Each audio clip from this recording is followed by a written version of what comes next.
자, 성도 여러분, 자, 우리는 항상 우리가 이 신앙인으로서 어디에 서 있는지를 알아야 하고, 또한 우리가 가진 이 신앙의 뿌리가 어디에 있는지를 잘 알고 있어야 합니다. 자, 왜냐하면 이 우리의 신앙이라는 것은 갑자기 하늘로부터 뚝 떨어진 것도 아니고, 또한 우리가 우리의 대에 처음 믿게 된 것도 아니기 때문입니다. 만일 우리가 가진 이 신앙이란 것이 우리 당대에 처음 시작된 이 새로운 것이라고 하면 우리는 결코 성경적인 믿음을 가졌다고 할 수가 없을 것입니다. 우리는 분명히 우리 믿음의 선조들로부터 성경적인 믿음이 무엇인지를 배웠고 또 신앙 고백 역시 전수받았습니다. 그리고 그 믿음의 시작에는 믿음의 창시자이신 그리스도께서 계십니다. 이렇게 역사와 전통성을 가진 신앙을 가리켜서 우리는 역사적인 신앙이다 라고 부르는데 우리는 이 역사적인 신앙과 그 신앙 고백에 속해 있어야만 하는 것입니다. 자, 따라서 우리는 그저 아무 생각 없이 신앙생활을 할 것이 아니라 우리가 가진 믿음이 무엇인지도 알고 있어야 하고 또한 그 믿음이 어디에서 와서 어떻게 우리에게까지 전달되었는지를 계속해서 더 많이 알아가야만 합니다. 이렇게 우리의 믿음이 자라간다는 것은 우리의 신앙적 지식이 자라가는 것 역시 포함되어 있는 것입니다. 이렇게 우리의 지식이 점점 자라가고 하나의 풍성한 체계를 이루어갈 때 우리는 그 지식을 통해서 더욱더 굳건하고 확신 있는 믿음, 참으로 근거가 있는 믿음을 가지게 될 것이며 무엇보다 이 믿음을 통하여 하나님을 더욱더 영화롭게 하는 그런 믿음의 사람들이 될 수가 있을 것입니다. 자, 오늘 본문에서 느헤미야 역시 이스라엘 백성들과 함께 그들의 신앙적인 뿌리와 정통성을 확립하는 작업을 하고 있습니다. 자, 이제까지 우리가 보아왔듯이 느헤미야는 대단히 치밀한 사람으로서 모든 것을 정말로 철저한 계획과 또한 합법적인 과정으로 진행시켜 왔던 것을 볼 수 있습니다. 자, 느헤미야는 이 예루살렘 성벽을 재건하고 또한 그 다음에는 그 안에 백성들을 이주시켰고 그렇게 예루살렘이 거룩한 성읍으로서의 모든 조건을 갖춘 이후에 그 다음에는 성벽 봉헌식을 계획하는 중이었습니다.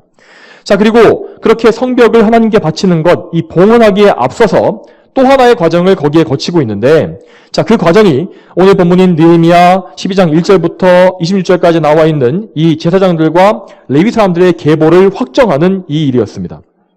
자, 이렇게 여기 나와 있는 이 제사장들과 레위인들의 계보가 중요했던 이유는 자, 이스라엘의 영적 개혁이라는 것이 이 영적 개혁이 성전에서 이루어지는 제사제도의 회복과 직결되어 있었기 때문입니다. 자, 만일에 이 제사장과 레위인들의 신분이 불분명하고 뭔가 그들이 어느 가문에 속해 있는지가 확정되지 않는다면 그들은 율법적으로 봤을 때 불법적으로 사역에 참여한 것이 되기 때문에 성전의 회복이란 것은 애초부터 불가능한 일입니다. 율법에 따라서 제사장들은 모두 다 아론의 계열에서만 나와야 했고 또한 성전에서 사역하는 레위 사람들도 레위 지파에 속한 사람들로만 구성되어야 했기 때문입니다. 자, 지금 이스라엘 백성들은 이 예루살렘을 완전히 정상화하고 또한 여호와 하나님을 향한 신앙을 회복하려고 하는 중대한 시기를 맞고 있었습니다. 따라서 그들에게 이 제사장 가문을 포함한 레위 지파의 이 모든 합법성을 확보하는 일은 정말로 중요했던 것입니다. 자, 이처럼 오늘 우리가 마주하는 이 본문은 우리로부터 2400년 전 이스라엘 백성들에게는 정말 대단히 깊고 의미 깊고 중대한 기록입니다. 자, 그렇지만 오늘날 우리의 입장에서 보기에 이러한 성경 구절들은 도대체 지금 우리에게 무슨 의미를 가지고 있는지를 이해할 수가 없는 본문일 수 있고 그래서 이것을 다 읽어내는 것조차도 어려운 부분일 수밖에 없습니다. 자, 그렇지만 우리는 이런 본문을 읽을 때에도 이러한 족보나 명단에 대한 기록 역시 하나님의 영감으로 된 말씀임을 생각해야 합니다. 또한 강의 설교자로서 저에게는 이러한 본문 역시 최대한 충실하고 알기 쉽게 풀어서 여러분에게 설명해야 하는 의무가 또한 있는 것입니다. 그리고 이 말씀을 대하는 우리 모두는 이러한 계보들 속에서도 그 속에 있는 역사적인 배경과 의미를 깨닫고자 하는 그런 마음을 가질 수 있어야 하고 또한 이 말씀을 통해서 하나님께서 우리에게 무엇을 말씀하시는지 그러니까 이것이 우리에게 어떻게 적용될 수 있는지를 알고자 하는 그런 열심 역시 있어야 하는 것입니다. 자, 오늘 본문에서 느헤미야는 옛적에 이 고레스 왕 시대의 유대 땅으로 돌아온 첫 선조들의 시대로 거슬러 올라가고 있습니다. 자, 고레스 시대에 처음 돌아왔던 제사장들과 레위인들은 이 모두 그 계보를 통해서 그 계보를 거슬러 올라갔을 때 직분자로서의 자격을 확정한 그런 사람들이었습니다. 자, 바로 그렇게 신분이 확정된 그 선대 사역자들과 지금 현재 느헤미야 시대에 살고 있는 사역자들이 연속성을 가지고 있다는 것, 그들이 이어져 있다는 것을 보여주는 것이 바로 이 본문에서 느헤미야의 목적인 것입니다. 자, 그래서 먼저 본문 1절부터 9절까지 말씀에는 이 페르시아의 고레스 왕의 칙령으로 70년 만에 귀환했던 유대 땅에 돌아왔던 제사장들과 레위인들을 먼저 보여주고 있습니다. 참고로 이 선대 사역자들은 느헤미야 12장의 이 지금 현재 시대로부터 약 93년 전에 유대 땅에 귀환한 것이었습니다. 자, 우리가 보통 한 세대를 30년 정도로 잡기 때문에 이것은 약 3세대 이전의 선조들에서부터 명단이 시작되는 것을 우리가 알고 있어야 하는 것입니다. 자, 본문 1절 말씀 보게 되면, 자, 스룹바벨과 예수아가 먼저 나옵니다. 이 스룹바벨은 유대 지역의 총독으로 임명되어서 백성들을 인도했던 사람이고, 예수아는 그 당시에 대제사장으로서 백성들을 영적으로 지도한 사람입니다. 자, 이 지도자들을 위시해서 이제 당시에 귀환했던 제사장들은, 자, 옛적이 그 에스라서의 말씀 보게 되면은 그 총 4,289명이었다 나옵니다. 자, 그 많은 제사장들 중에서 여기에는 이 제사장 가문의 우두머리 22명이 대표로서 나와 있는 것입니다. 자, 7절까지가 이 제사장 가문의 명단이고 8절과 9절은 레위 사람들이 나오는데, 자, 이 레위 사람들의 명단 역시 약 341명의 레위 사람들을 대표하는 우두머리들의 이름입니다. 자, 이렇게 1세대의 사역자들을 기록한 이후에 느헤미야는 그 첫 번째 사역자들이 낳은 자손들을 이어서 기록하고 있습니다. 자, 이것은 이 제사장의 직무가 혈통에 따라서 계속해서 이어져 내려오는 과정을 계속 보여주는 것입니다. 자, 맨 먼저 10절과 11절 말씀은 대제사장 가문의 계보를 보여줍니다. 이 대제사장 가문의 계보는 첫 번째로 귀환했던 예수아로부터 시작해서, 자, 느헤미야 당시에 이 대제사장으로 있었던 엘리야십을 보여주고 나서, 그리고 거기에서 더 나아가서 엘리야십의 후손들로 대제사장들을 지낸 사람들을 쭉 나열합니다. 자, 참고로 이 11절 맨 마지막에 나와 있는 요나단이나 얏두아라는 사람은 느헤미야보다 자그마치 100년이나 이후에 활동한 사람들이기 때문에 이것을, 그러니까 느헤미야가 원래 기록한 이 책에다가 후세의 서기관들이 몇 개의 이름을 추가했을 것이라고 추측할 수가 있습니다. 자, 아무튼 이렇게 시간의 흐름에 따라서 다리를 놓아감으로써 느헤미야는 이 가장 중요한 직분인, 성전의 직분인 대제사장이 정통성을 가지고 계승되어 왔음을 먼저 확증하는 것입니다. 자, 그리고 이어지는 12절부터 21절까지 말씀은, 자, 귀환 제2세대 때의 제사장 가문 명단이 쭉 나옵니다. 자, 이 사람들은 이 귀환 1세대와 느헤미야 시대에 이어주는 중간다리 역할을 하는 사람입니다. 자, 이들은 현재 제사장으로 사역하는 사람들의 아버지 세대로서 이들을 기록한다는 것은 곧 그의 직계 자녀 세대인 현 시대 제사장들의 신분을 확증하는 것입니다. 자, 이렇게 제사장들의 가문을 확정한 다음에 22절부터 27절까지 말씀에는 레위 사람들의 가문과 명단이 또 이어서 나옵니다. 먼저 22절에는 아까 10절과 11절에서 언급되었던 대제사장들의 명단이 쭉 나오면서 그들의 시대에 일했던 레위인들의 우두머리들이 어떤 책에 기록되어 있다라고 나옵니다. 자, 이것은 느헤미야 시대를 넘어서 약 100년 이후의 명단까지가, 그 레위인들의 명단까지가 우리가 모르는 어떤 책에 공식적으로 기록되어 있다라는 사실을 보여서 이제 말하고 있는 것입니다. 자, 그러니까 이 느헤미야서라는 이 책은 이 단지 느헤미야 당대뿐만 아니라, 자, 느헤미야 후대의 이스라엘 백성들에게까지도 계속해서 제사장들과 레위인들의 합법성을 밝혀주는 그런 역할을 했던 책인 것입니다. 아무튼 본문의 이 마지막 24절부터 26절까지 말씀에는 아까 제사장들의 기록에서 마찬가지로 기환 2세대에 속하는 레위인들의 명단이 또 나와 있는 것을 볼 수 있습니다. 이렇게, 자, 다 마무리 지어서 이 제사장들과 레위인 가문들의 모든 명단이 다 확정됨으로써 느헤미야 당대의 이 사역자들이 그들의 선조들로부터 이어진 합법적인 자격을 갖추었다는 사실이 여기서 증명됩니다. 이렇게 자격을 갖춘 합법적인 사역자들을 통해서 이후에 27절부터 43절까지의 예루살렘 성벽의 봉헌식이 이루어졌고, 또 그 뒤에는 모든 성전 사역이 차례대로 정상화되고 회복되는 것이 기록되어 있습니다. 자, 이렇게 12장 후반부에 나와 있는 내용들은 이 다음 주에 살펴보도록 하겠습니다. 자, 이제 오늘 본문 말씀이 우리에게 어떻게 적용될 수 있는지를 말씀드리겠습니다. 여러분, 오늘 본문에서뿐만 아니라 성경 전체에서 이스라엘 백성들은 항상 자신들의 혈통을 중요시하는 모습을 보여줍니다.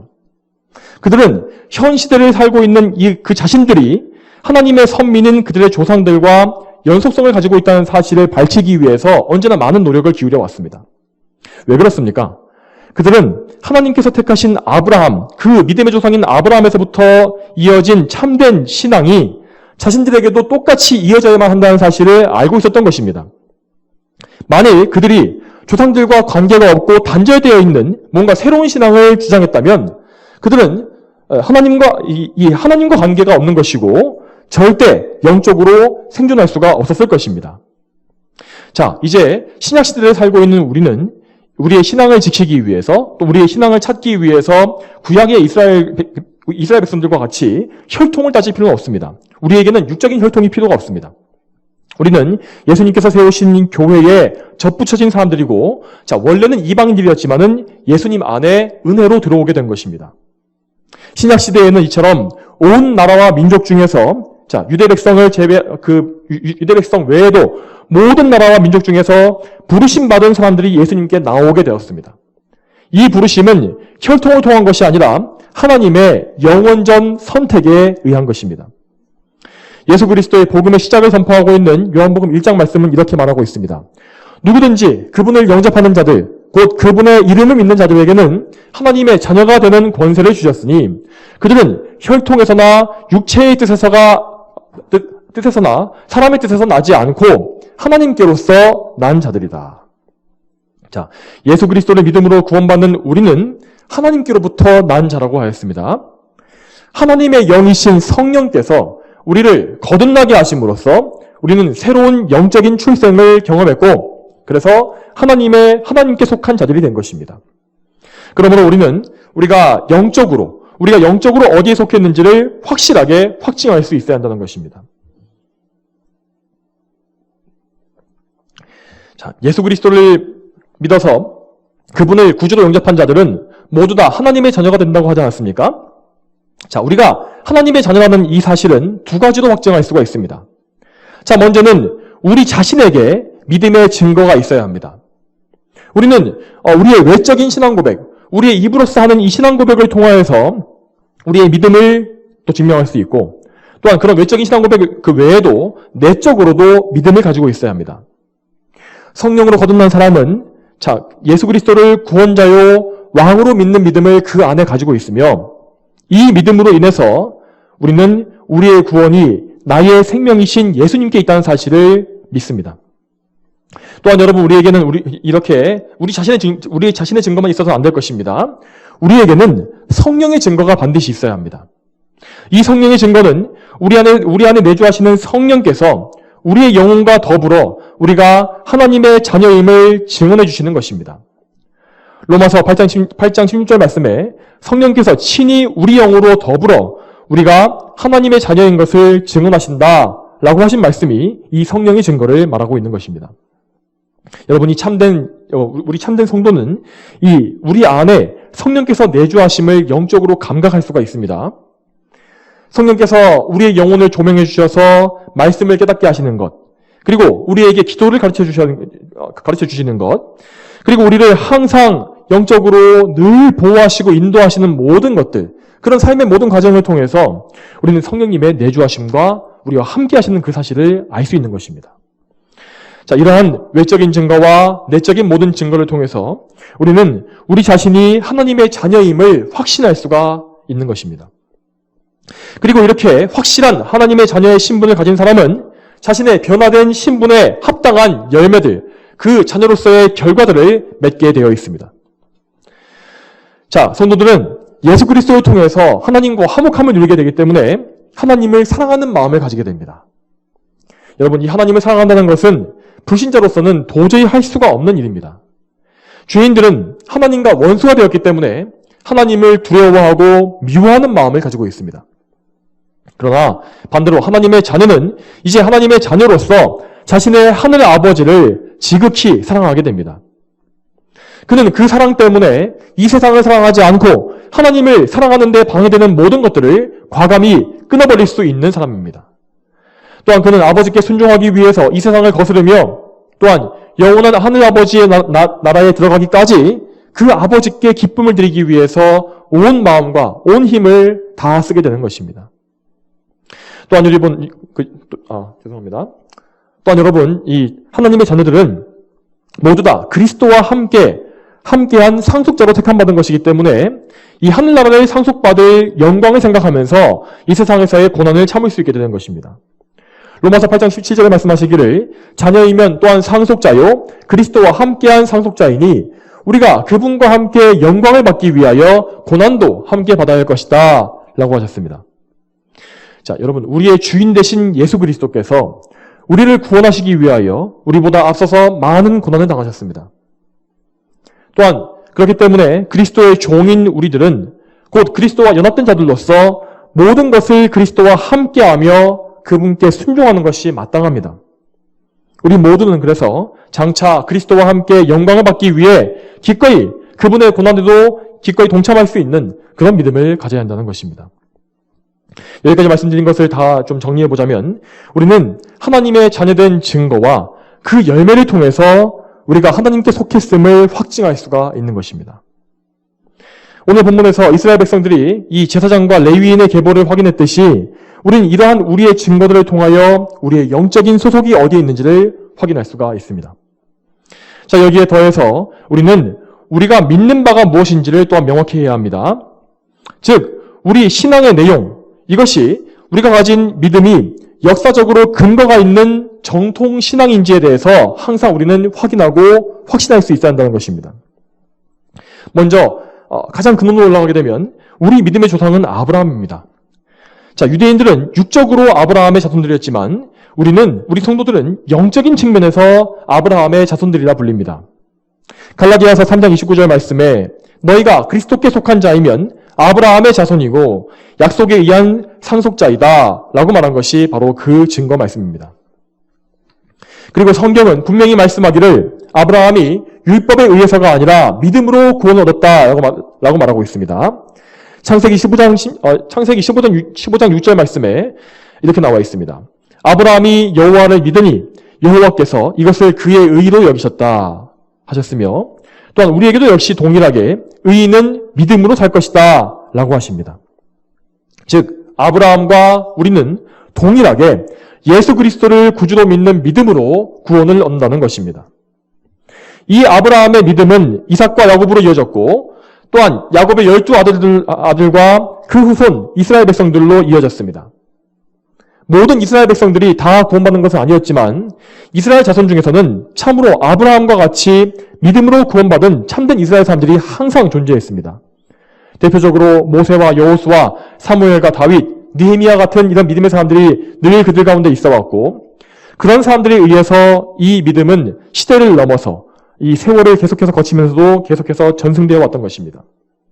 그리고 그 믿음은 우리 주 예수님께서 이 세상에 오셨을 때에도 여전히 참 이스라엘 사람들 가운데 있었으며 예수님께서 승천하시고 오순절에 성령께서 강림하신 이후에는 이 사도들을 통해서 온 세계로 다 퍼져나가게 되었습니다. 구약의 12지파에서부터 이어져서 사도들로 전승된 이 참된 믿음은 나중에는 어거스틴과 같은 교부들을 통해서 좀 더 정교한 체계를 이루게 되었고 또 나중에는 또 종교개혁자들을 통해서 회복되어서 아주 풍성한 많은 열매를 맺게 되었습니다. 개혁교회에 속한 우리는 이 신앙의 아름다운 유산을 그대로 이어받은 사람들입니다. 그러므로 우리는 우리 자신이 사도들에 의해 계승된 역사적인 신앙을 가지고 있다는 사실을 확실하게 알고 있어야 하는 것입니다. 여러분, 우리가 가진 이 믿음은 모든 신앙의 선조들로부터 이어받은 단 하나의 믿음입니다. 구원받는 믿음은 오직 하나이고 예수 그리스도를 성경대로 믿는 것 외에 다른 구원을 하나님께서 우리에게 주신 일이 없습니다. 여러분 특히 구약과 신약의 믿음이 다르다고 주장하는 어떤 이단적인 주장에 속아서는 안 될 것입니다. 오늘날에는 주로 세대주의자들이 이러한 주장을 하고 있는데 그들은 성경을 여러 세대로 나누어서 이전 세대에서는 복음이 아닌 다른 것들로 구원받을 수 있었다라고 하는 주장을 펴고 있는 것을 볼 수 있습니다. 하지만 그러한 주장은 거짓말입니다. 하나님께서는 한 분 예수 그리스도 이외에 구원받을 만한 이름을 우리에게 주신 적이 없기 때문입니다. 구약시대 성도들 역시 그들은 오실 그리스도를 믿어서 구원받은 것이고 신약의 성도들은 이미 오신 그리스도, 그리고 다시 오실 그분을 믿음으로써 구원받는 것입니다. 이렇게 그리스도로 말미암은 하나의 믿음은 구약과 신약을 관통해서 연속되는 것입니다. 동일한 것입니다. 이 구원의 길에서, 한 길에서 벗어난 사람들을 우리는 이단이라 부릅니다. 이 이단이라는 단어는 다를 이자에 끝 단자를 써서 끝이 다르다는 것을 의미합니다. 말 그대로 처음은 비슷하게 시작합니다. 하지만 결국 그 끝은 다른 곳으로 향한다는 그런 의미인 것입니다. 이런 이단들은 역사적인 신앙 고백에서 벗어나서 그들만의 독창적인 믿음을 가졌기 때문에 당연히 다른 끝으로 결말을 짓게 되는 것입니다. 그러므로 이단들은 하나같이 그들의 역사성을 밝혀낼 수가 없다는 공통점을 가지고 있습니다. 그들은 이전 시대의 믿음의 조상들과 자신들 사이의 신앙적인 연속성을 찾지 못하며 그들의 교파를 시작했던 교주가 이제껏 없었던 새로운 계시를 받았다고 주장하는 것을 볼 수 있습니다. 여러분, 그렇지만 새로운 계시란 것은 이 세상에 있을 수가 없습니다. 요한계시록 22장 18절과 19절 말씀에는 이렇게 나와 있습니다. 나는 이 책의 예언의 말씀들을 듣는 모든 이에게 증언한다. 누구든지 이것에 무엇을 더하면 하나님께서 이 책에 기록된 재앙들을 그에게 더하실 것이고, 만일 누구든지 이 예언의 책의 말씀들에서 삭제하면 하나님께서 이 책에 기록되어 있는 생명나무와 거룩한 성에 참여할 그의 몫을 없애버리실 것이다. 성령께서는 이처럼 말세에 이루어질 일들을 예언한 요한계시록 말씀을 통해서 모든 계시가 종결되었다는 사실을 말씀하셨고, 아무도 완성된 계시에서 무언가를 더하거나 뺄 수 없다고 단정 지으십니다.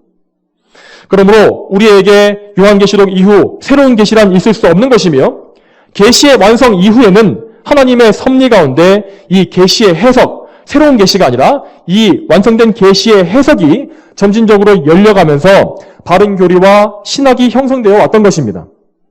우리가 교리를 배워야 하는 이유가 바로 여기에 있습니다. 우리가 받아서 누리고 있는 이 신앙 고백과 신조들, 그리고 신학적인 유산들은 모두 다 우리 믿음의 선조들이 피와 땀으로 쌓아 올린 영적인 보화들입니다.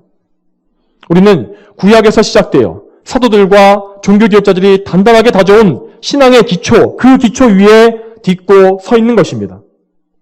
어떤 사람들은 이 신학이나 교리, 어떤 주의라고 하는 것이 인간이 만든 것이라고 하면서 그렇게 무시하면서 성령에 의해서 뭔가 지통계시와 비슷한 것들에 의해서 성경이 풀려야 한다라고 말하는 것을 볼 수 있습니다.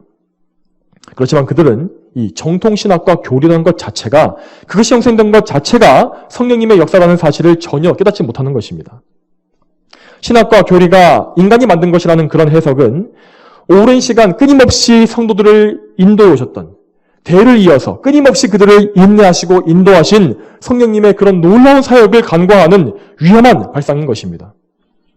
여러분, 오늘 이 본문에서 이스라엘 백성들이 정말 역사적인 사건을 앞두고서 선조들의 발자취를 돌아봤던 것을 생각해 보시기 바랍니다.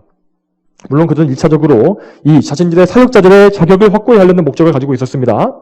자, 그렇지만 동시에 그들은 자신들의 이 선조들을 선하게 인도해 주셨던, 포로 생활에서 구출해내시고 그 척박한 예루살렘 땅에도 정착시키셨던 그 하나님의 능력, 하나님의 섭리를 생각하면서 하나님께 영광을 돌리고자 하는 그런 마음을 그 마음속에 분명히 가지고 있었던 것입니다.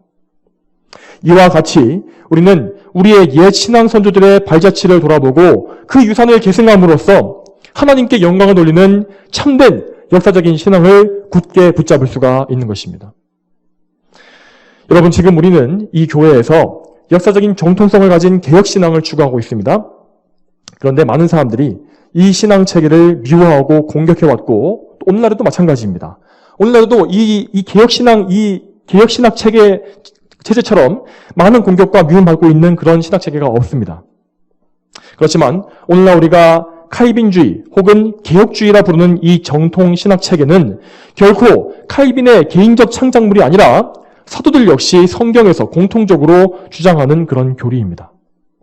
성경의 근거로 보았을 때 개혁신앙은 가장 모순이 없고 성경을 잘 설명하는 신학체계입니다. 또한 이것이 형성되어 왔던 역사를 통해 보았을 때에도 우리는 그 가운데 역사하신 성령님의 그 인도하심을, 그 발자취를 분명히 발견할 수 있는 것입니다. 그러므로 우리는 성령님의 인도하심 가운데 형성되고 또한 계승된 이 정통 개혁신앙의 가르침 안에 거하면서 이 가운데에서 성경을 바르게 해석하고 성령님의 인도하심 가운데 하나님께 철저히 순종하는 이 바른 믿음을 계속해서 지켜나가야만 하는 것입니다. 이제 말씀을 맺겠습니다. 성도 여러분, 오늘 말씀에서 들으신 것과 같이 여러분의 거듭남과 영적인 소속을 분명히 확증하시기 바랍니다. 그리고 여러분이 가지고 있는 이 믿음, 이 신앙 고백이 성경이 말하는 역사적인 신앙이 맞는지에 대해서도 확고히 확인해 보시기 바랍니다. 이러한 믿음 안에 거할 때에만 우리는 이 세상과 마귀의 미혹 속에서도 흔들림 없이 굳센 믿음을 가지며 살 수가 있을 것입니다. 오늘 이 말씀을 들으신 우리 모든 성도님들이 이 반석이신 예수 그리스도의 기초 위에 든든히 서서 하나님만을 기쁘시게 하는 거룩한 성도로서 다 살 수 있게 되기를 축복합니다. 다 함께 기도하시겠습니다. 거룩하신 아버지 하나님, 오늘도 하나님의 은혜 가운데 느헤미야서 12장 전반부의 말씀을 또 우리가 살펴보았고, 이 말씀이 무엇을 말씀하고 있는지, 또한 이 말씀의 배경과 그 의미가 무엇인지, 또한 이것이 우리에게 어떻게 적용될 수 있는지를 보게 하심에 감사드립니다.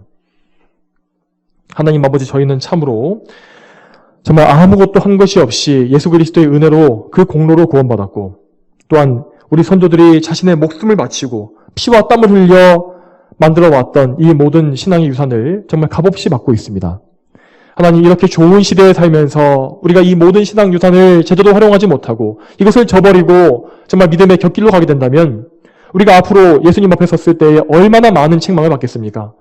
주여, 저희가 참으로 정말 이 모든 신앙적 유산과 또한 무엇보다 믿음의 창시자이신 예수 그리스도를 항상 바라보게 하심으로 참으로 역사적인 신앙, 올바른 이 역사적인 신앙 위에 굳게 설 수 있도록 도와주시옵소서.